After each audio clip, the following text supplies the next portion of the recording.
Woman Who Chat is sponsored by Grow Radio. Grow Radio is an online radio station dedicated to bringing you a different podcast on the hour every hour. I'm proud that Woman Who Chat is played on Grow Radio every Tuesday at 3 p.m. and Friday at 8 a.m. and to be part of their podcasting community. If you want to listen to the station, explore their shows, get your podcast onto Grow Radio, and check out many of the blogs to improve your podcasting skills. So head over to growradio.uk today. Welcome to Woman Who Chat, and today I'm chatting with Tracy Rea, who is the Client Director for Go Beyond Partners. And I'm going to let you introduce yourself properly because you do a lot more than that, Tracy. So tell us a little bit about what you do and what you're doing right now. Fabulous. Well, thank you for having me, first and foremost. So as you just shared, I'm a Client Director for Go Beyond Partners. That's 300 odd people in the UK. We have a lot of relationships with a number of sectors across the UK, including financial services, manufacturing, health, etc. But ultimately, we do everything from operational excellence through to transformations, digital journeys, customer experience, customer journeys, that sort of thing. So a real breadth in terms of what we deliver. Now, most people have never heard of that company. We're actually owned by someone called WebHelp, which is 125,000 people.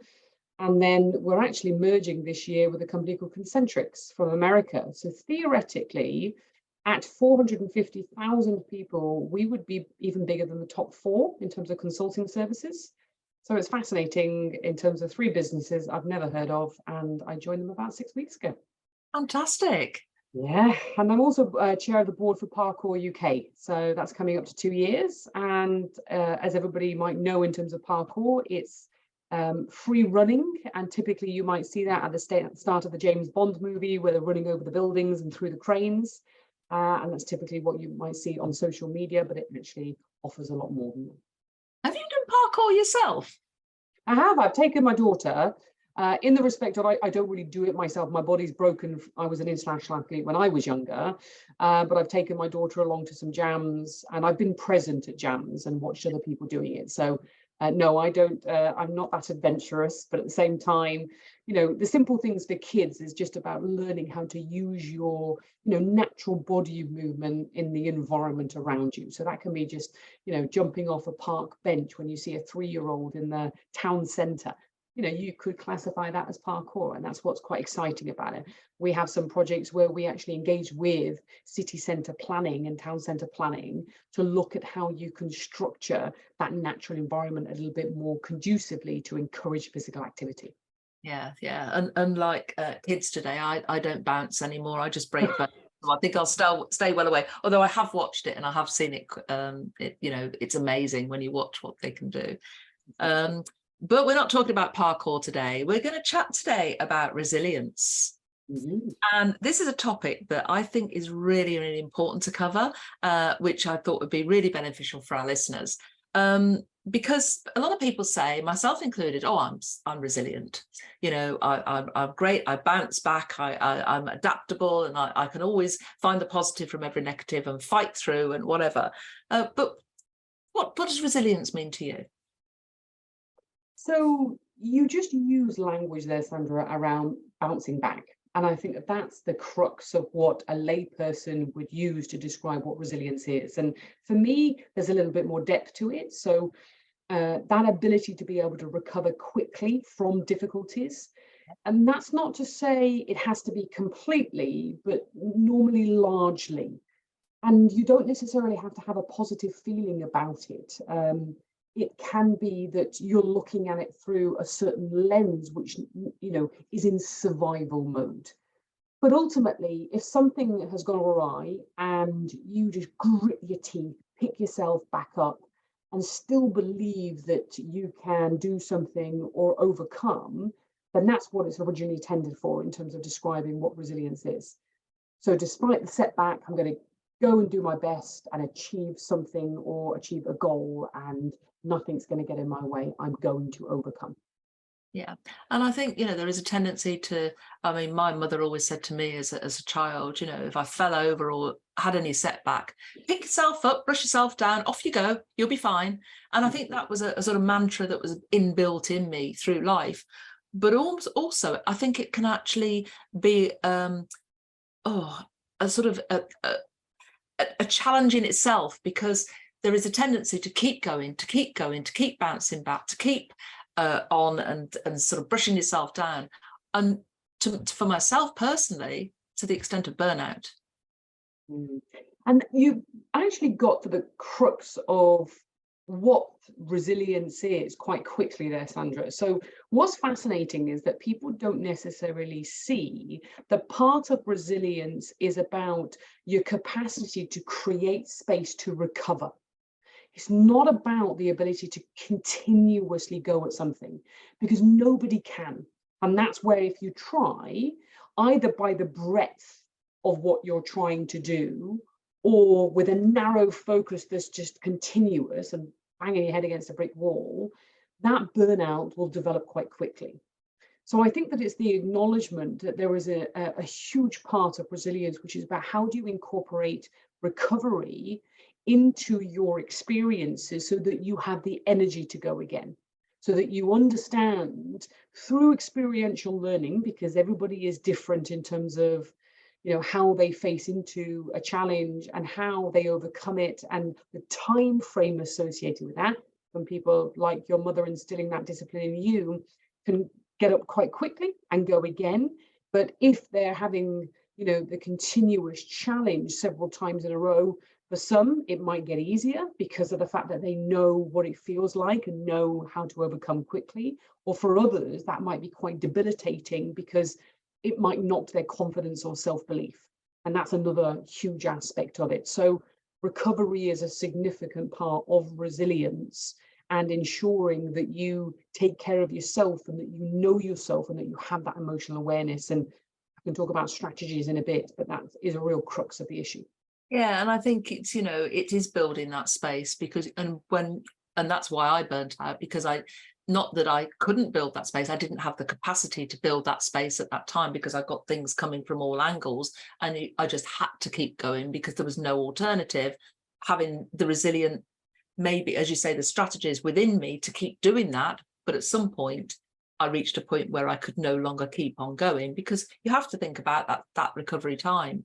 It's really important, isn't it? Yep, absolutely spot on. And I think that if you look at everybody from trailblazers such as Indra Nooyi, I always wonder how to pronounce her name, which is the former CEO of PepsiCo, or May Barra, who was the CEO of General Motors. They're women who showed great resilience through breaking into say that business environment and male dominated industries. But I think that when you have role models of people who have been there and done it, and you share those experiences to know that you're not alone in what you're going through and how you overcome them, then actually talking about it quite a lot does open the doors for other people to understand how they can draw upon the same strategies. And that's the foundations of where Woman Who was built. You can't be what you can't see. Having those role models, and not just the role models that sit at the top. You need role model everyday women who are doing Absolutely. things. And by sharing their stories, the good and the bad, we can learn so much. And they are the role models to each and every one of us. And I like to give people that opportunity to be those role models, because life isn't straightforward, is it? No, and absolutely spot on. I think that, we can all connect with each other on whatever level that is, because of the fact that we have shared experiences, and storytelling is very powerful through that. And the thing is, it's about how do you get that out in the public domain where people feel comfortable with that connection. So, Sheryl Sandberg, for example, for those that don't or have not heard of Option B.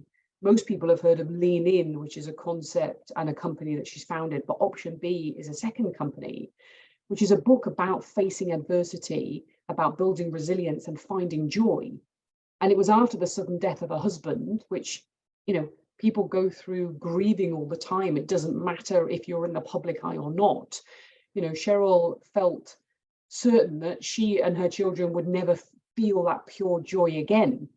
And it was in collaboration with a gentleman called Adam Grant, who's a psychologist at Wharton, who basically helped her go through a process of utilizing Cheryl's personal insights and Adam's, research on finding strength in the face of adversity and exploring the stories of a broad range of people who have overcome challenges in their lives. And if anybody has not been on the Option B website, it really brings to life, people on the ground, lay people who have, had to face into that adversity and how they have built resilient strategies, everything from divorce or, grieving for a loved one who's passed, etc. They're really powerful stories, and I would definitely advocate other people going in and reading up on it. Yeah, well, I'll pop the link in the show notes for this so that people can explore that.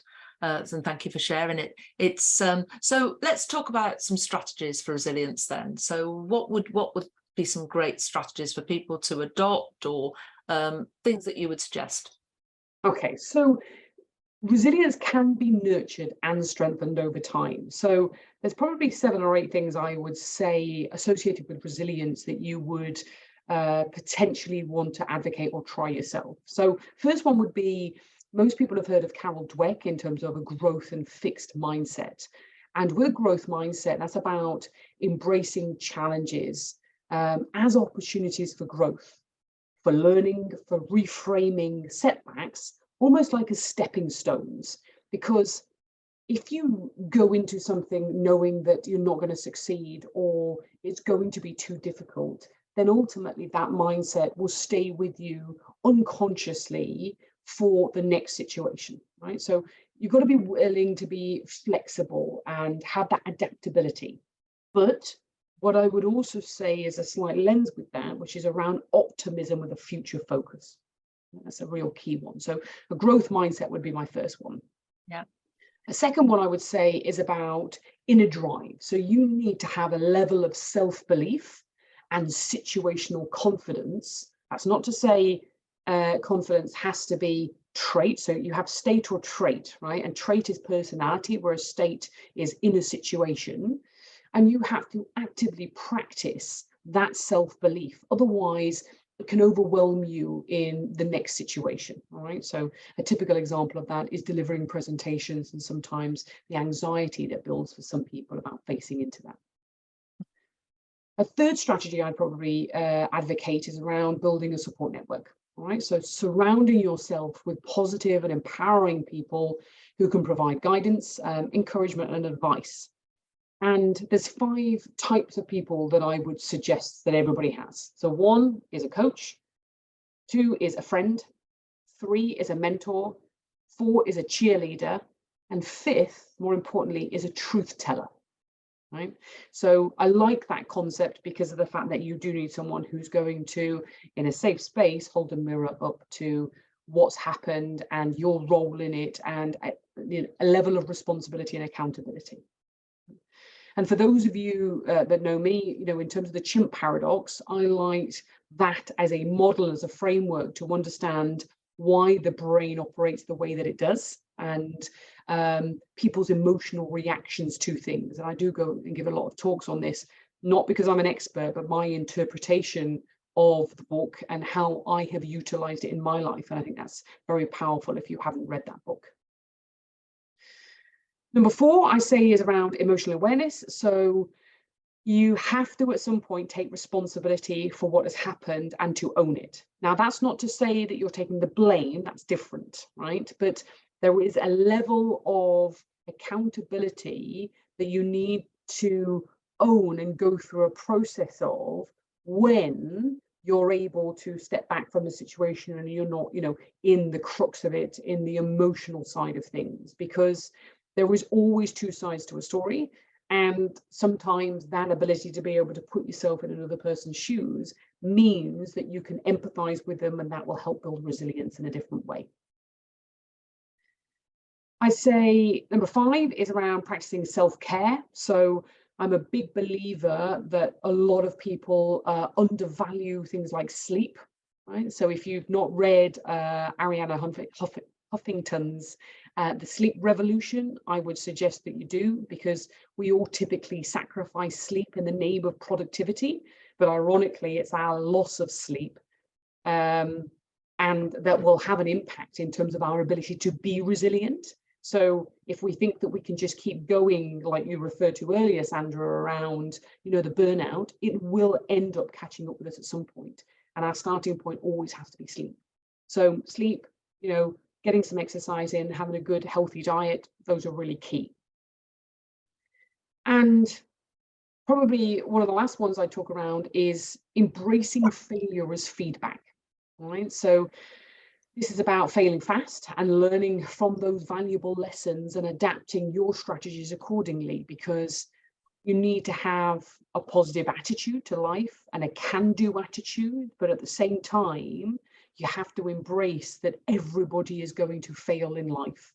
And so you might really want a job, and you know, most of you on this you know, forum through Woman Who will know that, you know, I tried to set up a business in terms of coaching last year and, you know, doing some of the work around strategic talent management, and that hasn't worked out for me. So I've had to, you know, pivot and course correct.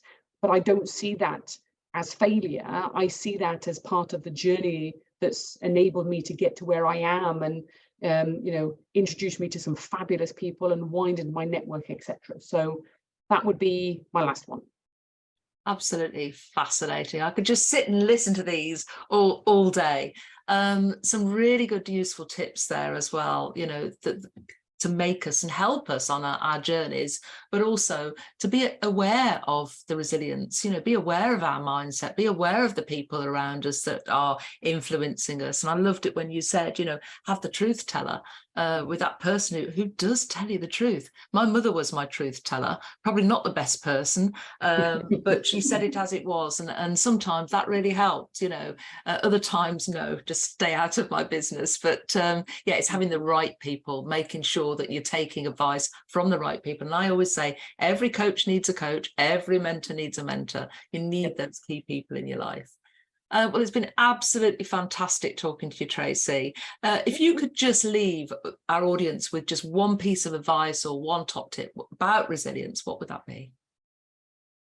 I would turn around and say that even in the most hardest moments of life, there will be people around you that accept you, that see you, that embrace what you're going through and will be there for you. Nobody needs to go through something alone. So no matter how alone you may feel in the moment, no matter how shameful something might feel, if it's quite significant for you, there will always be people around you that you can draw upon if you're willing to let them in and willing to help you on the journey. Fantastic advice. And you've shared some really great books and authors while we've been chatting, and I will make sure I put the relevant links into the show notes. Thank you, Tracy Rea. Lovely to talk to you today. Great stuff. Thank you.